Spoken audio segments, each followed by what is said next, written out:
Hi, I'm Al, and today things are going to get a little abrasive.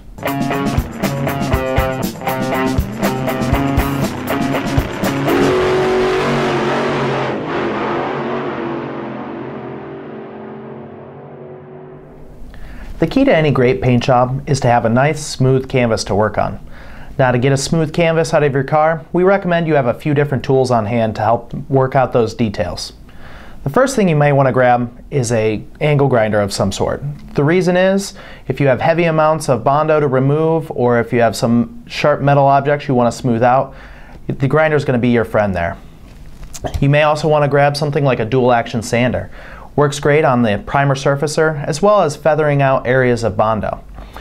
Something else you're going to want to have on hand are things like sanding blocks.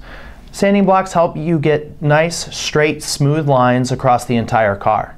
And the last thing you're going to want is lots of sandpaper. Once you've shaped your filler, you're going to want to go ahead and apply a primer surfacer as well as a guide coat to identify any low spots.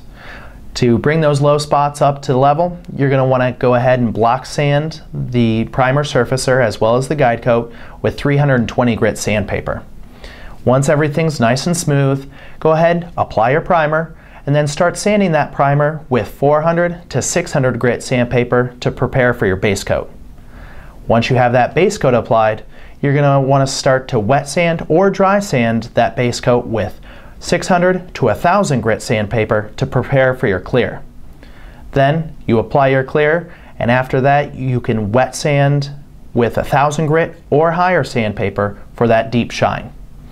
Now, you might ask, what's the difference between a wet sandpaper and a dry sandpaper? Well, dry sandpaper tends to get clogged up with that material that you're sanding off a little quicker than a wet sandpaper will. Wet sandpaper is especially made for use in water. The adhesive material as well as the backing is unique to wet sandpaper. And because you're using that water, it's going to go ahead and rinse away that material that you're sanding. However, either way, wet or dry, you're going to want to have plenty of sandpaper on hand.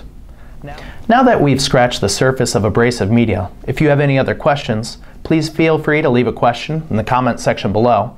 Remember to hit subscribe to stay up to date on our latest videos. And watch our other videos, including our other video on paint equipment, so that way you can get ready to paint your own car.